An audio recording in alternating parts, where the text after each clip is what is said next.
योगा से होगा चैनल में आप सभी का हार्दिक स्वागत करते हैं। आज हम लोग कमर दर्द के बारे में बात करेंगे। बहुत लोगों की रिक्वेस्ट आई थी कि कमर दर्द में कैसे आराम मिले, तो मैं आपको कुछ कमर दर्द के बारे में आसन और प्राणायाम बताएंगे, जो कि अगर नियमित रूप से आप इसका अभ्यास करें तो 7 दिनों के अंदर आपके कमर का दर्द ठीक हो सकता है। प्रमुख रूप से कमर दर्द के कुछ कारण ऐसे होते हैं, अपनी लाइफ स्टाइल, हमारा उठना बैठना सोना अगर गलत ढंग से करते हैं तो इस वजह से कमर में दर्द आ जाती है। जैसे लैपटॉप, डेस्कटॉप, मोबाइल को हम ज़्यादा यूज करते हैं और अपने आई लेवल पर उसे रख करके नहीं देखते हैं, तो इसलिए कमर में, सर्वाइकल में, गर्दन में, इसमें इस तरह के तमाम तरह के दर्द होने लगते हैं। तो चलिए शुरू करते हैं। आपको ये बताना चाहेंगे कि बैठने का जो सही तरीका है, आपकी कमर और गर्दन बिल्कुल इस तरह से सीधी होनी चाहिए। और अगर आप कमर गर्दन को सीधा नहीं रखते हैं, इस तरह से बैठते हैं, तो कमर की जो वर्टेब्रा होती है उसके बीच में गैप आ जाता है और उस गैप के कारण उसके अंदर वायु भरती है और वायु के कारण आपके कमर में दर्द आता है। अक्सर लोग कंप्लेंट लेकर के आते हैं कि L4, L5, L6 में प्रॉब्लम आती है और उसका मुख्य कारण यही होता है कि लोग इस तरह से बैठने लगते हैं, लैपटॉप को यहाँ लैप में रख करके और इस तरह से देखते हैं, करते हैं, जिसके वजह से उनको परेशानी बढ़ती है। ये बहुत बड़ा कारण है। दूसरा कारण ये होता है कि एक ही इस तरह से करने से गर्दन में भी आती है दर्द और कमर में भी दर्द आती है। इसके लिए पोस्चर को बिल्कुल सही रख करके ही काम करें, ये बताना बहुत ही आवश्यक है। साथ ही साथ प्राणायाम, जो मुख्य 5 प्राणायाम है, ये सबको करने चाहिए। जैसे कपालभाति, अनुलोम विलोम, भत्सिका, भ्रामरी और उद्गीत। ये 5 प्राणायाम प्रायः सबके लिए मैंडेटरी है, हर व्यक्ति को करना चाहिए, चाहे वो बच्चा है, बूढ़ा है, जवान है, सबको करना चाहिए। इससे पंच प्राण आपके शरीर में अच्छी तरह से काम करेंगे। पंच प्राण का प्रवाह शरीर में अच्छा होगा, जिसके वजह से आप की कहीं भी नस नाड़ियों में रुकावट नहीं आएगी। 5 प्राणायाम अगर नियमित रूप से आप करते हैं और कुछ आसन सही ढंग से करते हैं, तो निश्चित रूप से आपके कमर में दर्द नहीं आएगा। पहली बात तो उपाय ये जानना चाहिए, दर्द किस कारण से आ रहा है। दर्द आने के जो मैंने 2-4 कारण आपको बताए हैं, अगर वो ऐसा कोई कारण है तो उसे आप जरूर परिवर्तन करके सुधार लाएं। दूसरी बात कि अपने डाइट में भी कुछ ऐसी चीजों का उपयोग करें जिससे कि आपके शरीर के अंदर कैल्शियम की, विटामिन की कमी ना हो, उसका भी विशेष ध्यान रखना है। तो 3 चीजें ऐसी हैं, अगर आप उसको नियमित रूप से अपने जीवन में अपना लें तो कभी कैल्शियम की कमी नहीं होगी। जैसे तिल का उपयोग करें गुड़ के साथ, मेथी को स्प्राउट करके उपयोग करें नाश्ते में, जैसे भी आप उपयोग करें, कभी भी आपको किसी भी प्रकार का दर्द नहीं होगा। मेथी को जब हम स्प्राउट कर देते हैं, अंकुरित कर देते हैं और 1 चम्मच खा ले में बहुत हो जाएगा, आपके शरीर में कहीं भी किसी भी प्रकार का दर्द नहीं आएगा। मेथी को जब स्प्राउट कर देते हैं तो उसके अंदर एक ऐसा एंजाइम पैदा होता है जिसे कॉर्टिसोइड कहते हैं और वो दर्दनाशक होता है। आपको पेन किलर नहीं खाना पड़ेगा। बहुत सारे लोग पेन किलर को खाना शुरू कर देते हैं और उनके समझ में ये बात होती है चलो एक गोली ही तो खाना है, खा लेते हैं, लेकिन लाइफ स्टाइल को अपने बदलते नहीं हैं। और लाइफ स्टाइल को नहीं बदलते हैं तो फिर वो पेन किलर का दूसरा साइड इफेक्ट बढ़ता जाता है। आप खुद लोग भी सर्च करके देख सकते हैं, जो भी पेन किलर आप खाएं पहले उसको सर्च करिए, देख लीजिए कि उसके कितने साइड इफेक्ट हैं। जब आप खुद समझ जाएंगे तो कभी भी आप पेन किलर ना खाएं, प्राकृतिक रूप से जो पेन किलर है उसका उपयोग करें। जैसे मसाज होता है, ऑयल मसाज होता है, मेथी का हमने बताया है, पोल्टिस लगाया जाता है। पोल्टिस मतलब ये एक तरह का मलहम होता है जो कि कपड़े के ऊपर, रुई के ऊपर लगा करके ऊपर रुई चिपका दी जाती है, कपूस चिपका दिया जाता है। तो इस तरह के प्राकृतिक तमाम तरह मिट्टी के लेप में लगाए जाते हैं। हॉट एंड कोल्ड कॉम्प्लेक्स हैं जो किए जाते हैं, इससे भी बड़ा ही लाभ होता है। प्राकृतिक चिकित्सा जो है उसमें जो 5 प्रकार की जो चीजें होती हैं, अग्नि, वायु, आकाश, पृथ्वी और जल, ये 5 तत्वों से ही जो शरीर बनी है, और उसी से अगर शरीर की चिकित्सा की जाती है, शरीर बहुत जल्दी उसको ग्रहण करती है और शरीर पूरी तरह से स्वस्थ हो जाती है। तो मेरा यह अनुरोध है कि प्राकृतिक चिकित्सा का पहले जरूर उपयोग करें। ऐसा नहीं है कि मॉडर्न मेडिकल साइंस में जो भी उपयोगी चीजें हैं उसका उपयोग न करें, ऐसा हमारा मानना नहीं है, हम उसके विरोधी नहीं हैं। लेकिन प्राकृतिक रूप से जो कि भी चीजें चाहिए शरीर को, उसे समझें और समझ करके अगर उसका उपयोग करेंगे तो आपको किसी भी तरह की तकलीफ नहीं आएगी। 5 प्राणायाम जो हमने आपको बताए हैं वो नियमित रूप से करें। वो आप लिंक आपको इसमें दिया हुआ है, 5 प्राणायाम आप YouTube पर लिंक पे देख सकेंगे और देख करके आप कर सकते हैं। कुछ आसन हैं जो हम आपको बताने जा रहे हैं। इस आसन और कुछ सूक्ष्म व्यायाम हैं जिसके वजह से आपको कमर में दर्द नहीं आएगा। जैसे अगर यहाँ आपके सर्वाइकल की प्रॉब्लम है तो ये हाथों की एक्सरसाइज है, इसे 10-20 बार से शुरू करके इस तरह से, इसका दूसरा स्टेप इस तरह से, तीसरा स्टेप इस तरह से करके, चौथा इस तरह से करके अगर ये करें तो आपकी यहाँ गर्दन में बिल्कुल ही दर्द नहीं आएगी। अब रही बात कमर की, कमर के लिए कुछ एक्यूप्रेशर भी अभी बता। यहाँ पे ये पॉइंट होता है, ये अंगूठे के साइड की, ये पीछे की जो हड्डी होती है यहाँ, और ये इस उंगली के बीच पे यहाँ पे ये पॉइंट इस तरह से अगर दबाएं तो निश्चित रूप से आपको तुरंत 5 मिनट के अंदर आराम मिल जाएगा। ये दोनों हाथों में आप कर सकते हैं। ये पॉइंट जब मिलेगा आप दबाएंगे तो यहाँ पेन भी होगा, बहुत दर्द भी होता है दबाने के बाद, तो आपको तुरंत का तुरंत आराम मिल जाएगा। लेकिन ये सब करते हुए आपको कुछ आसन भी जरूर करने हैं जिसके वजह से आपको लाभ मिलेगा। सांस को भरते हुए पूरा ऊपर ले जाएं, इस तरह से बॉडी को पूरा खींचे ऊपर की तरफ, हाथ दोनों कमर, पूरा कमर के साइड से भी पूरा खिंचाव ले जाएं इस तरह, और सांस को छोड़ते हुए नॉर्मल पोजीशन में आ जाए। पहले यहाँ से स्टार्ट करें, 2 से 3 बार कम से कम करें।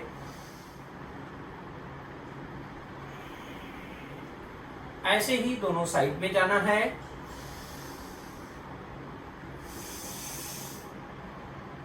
रुकना है 10 सेकेंड, और फिर सांस को लेते हुए नॉर्मल पोजीशन में आए।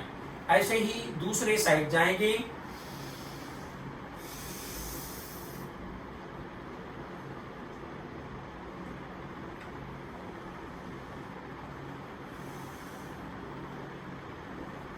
आप शो करके कुछ सूक्ष्म व्यायाम और आसन हैं जो करने हैं, उसे ध्यान से इस तरह से करें। सबसे पहला अपने दोनों हाथों को कमर के साइड में चिपका दें और सांस को भरते हुए पैर को अपने 90 डिग्री में पूरा इस तरह से ले जाएं। जिनका पैर पूरा न उठता हो, जहां तक उठता हो वहां तक ले जाएं, और फिर सांस को छोड़ते हुए नीचे ले आएं। फिर दूसरे पैर से ऐसे करें, सांस को भरते हुए पैर को 90 डिग्री में ले जाएं, फिर सांस को छोड़ते हुए नीचे ले आएं। ये आप 10-10 बार एक एक पैर से कर सकते हैं। उसके बाद दोनों पैरों को एक साथ मिलाकर के उठाएं, 90 डिग्री में ले जाएं, रुकें और सांस को छोड़ते हुए नीचे आ जाएं। इसे भी 5 से 7 बार कर सकते हैं। दूसरा, आपको एक एक पैर से बड़ा सा पाद वृत्तासन, जिसे कहते हैं पाद वृत्तासन, इस तरह से गोल गोल 10 बार क्लॉकवाइज और 10 बार एंटी क्लॉकवाइज करना है। गोल गोल ऐसे घुमा लेंगे दोनों पैरों से, इस तरह से ऐसे। ये पैरों को गोल घुमाते समय आपकी कमर से या हिप की हड्डियों से, पैर की नस नाड़ियों से आवाज आ सकती है, कोई चिंता की बात नहीं। ये आप देखेंगे कि आपका कमर का दर्द विद इन अ वीक, एक हफ्ते के अंदर अच्छा हो जाएगा। दूसरा, आप करेंगे उत्तान पादासन।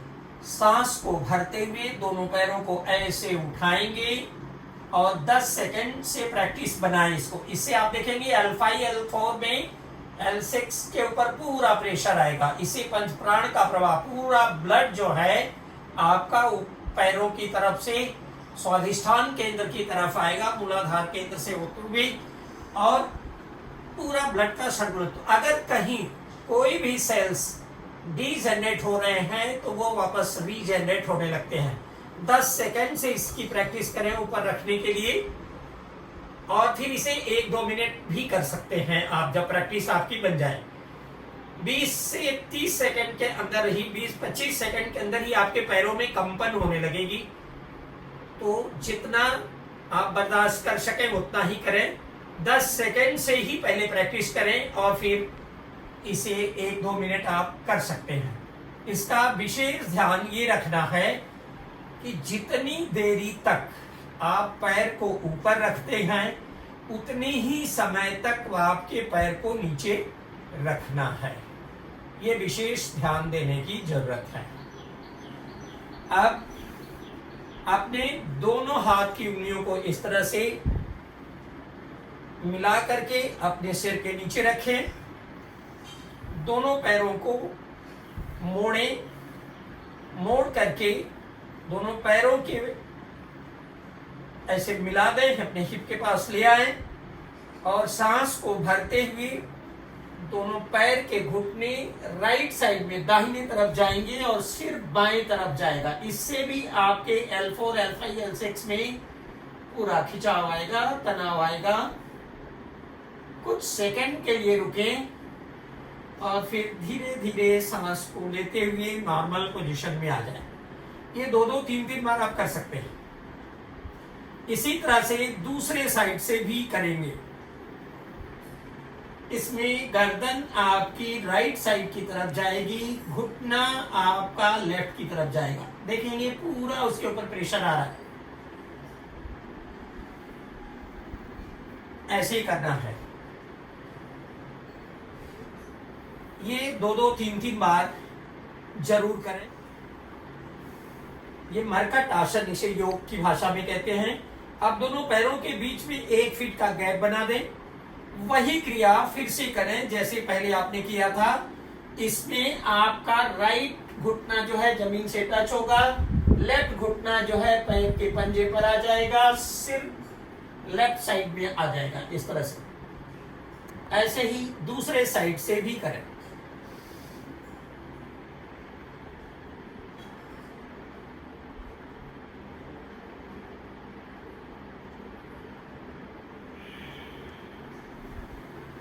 ये 2-3 बार आप कर सकते हैं। मरकट आसन का दूसरा स्टेज आपको बता रहे हैं। जिनको बहुत ज्यादा दर्द है वो शुरू में ना करें, जैसे जैसे दर्द कम होता जाए फिर इसका अभ्यास कर सकते हैं। सांस को ऐसे भरते हुए अपने दाहिने पैर को बाएं हाथ की तरफ ले जाएं। इस तरह से उंगलियों से पकड़ सकते हैं, गर्दन दाहिने तरफ चली जाएगी।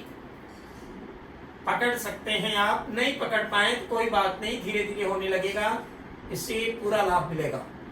ये आप 2 से 3 बार कर सकते हैं। ऐसे ही बाएं पैर से दाहिने हाथ की तरफ ले जाना है, गर्दन बाएं तरफ चली जाएगी। इस तरह से करना है। इससे आपके पूरे स्पाइनल कॉर्ड, पूरे रीढ़ की हड्डी में पूरा खिंचाव आएगा और दर्द आपका गायब हो जाएगा। ये 2 से 3 बार जरूर करें। आप पेट के बल सो जाएंगे। हाथों से वी शेप बनाएं ऐसे और उसमें अपने फेस को फिट करें। अब सांस को भरते हुए एक एक पैर को हिप की तरफ ले आना है, सांस को छोड़ते हुए हिप सीधा करना है। सांसों के साथ जरूर करें, इसका बड़ा लाभ मिलता है। पंच प्राण तभी काम करते हैं अगर सूक्ष्म व्यायाम आसन में सांसों का ठीक ढंग से उपयोग किया जाए तो ही पूरा लाभ मिलता है। इस बात का विशेष ध्यान रखें। ये 10-10 बार एक पैर से करें। अब इसका दूसरा स्टेप है, सांस को भरते हुए दोनों पैरों को एक साथ मिलाते हुए हिप की तरफ लाएं, कुछ सेकंड के लिए रुकें और फिर धीरे धीरे सांस को छोड़ते हुए पैर को सीधा करें।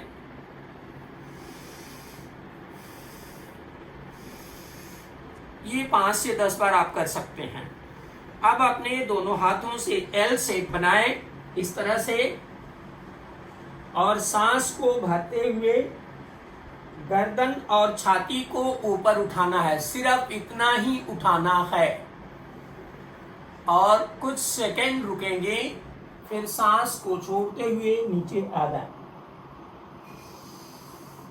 इस तरह से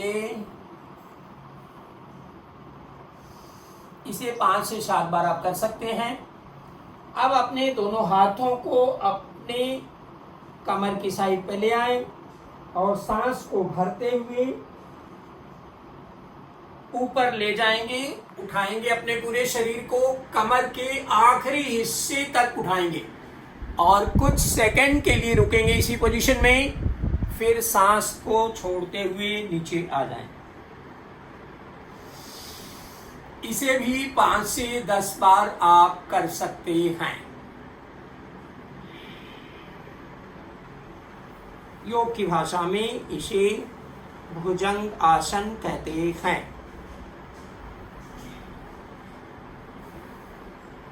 अब वापस पहले आसन में, मकरासन में अभी हम हैं, इसे मकरासन कहते हैं। मकरासन में भी आप आने के बाद आप अपने जब दोनों पैरों को एक साथ या अकेले एक एक को मोड़ करके ऐसे आप पकड़ सकते हैं और ऐसे मोड़े, पैर को ले आए और रुकें, फिर पैर को सीधा कर लें। पहले एक एक पैर से करें इस तरह से और फिर पैर को सीधा कर लें। उसके बाद आप प्रैक्टिस बनाएं दोनों पैरों को पकड़ने के लिए और सिर को सामने से थोड़ा सा उठाएं, धनुरासन। और फिर धीरे धीरे सांस को छोड़ते हुए नॉर्मल पोजीशन में आ जाएं। 5 प्राणायाम आपको चैनल में लिंक मिला है, उसमें से आप देख सकते हैं। इसलिए मैं प्राणायाम को नहीं बता करके कुछ जो आसन है वही बताया हूँ। इसका पूरा उपयोग करें और पूरी तरह से आप लोग स्वस्थ हो जाएं। ये मेरी आप सबके साथ शुभकामनाएं हैं। ये कैसी लगी वीडियो हमें ज़रूर बताइएगा। आप लाइक करें, सब्सक्राइब करें और शेयर करें। धन्यवाद।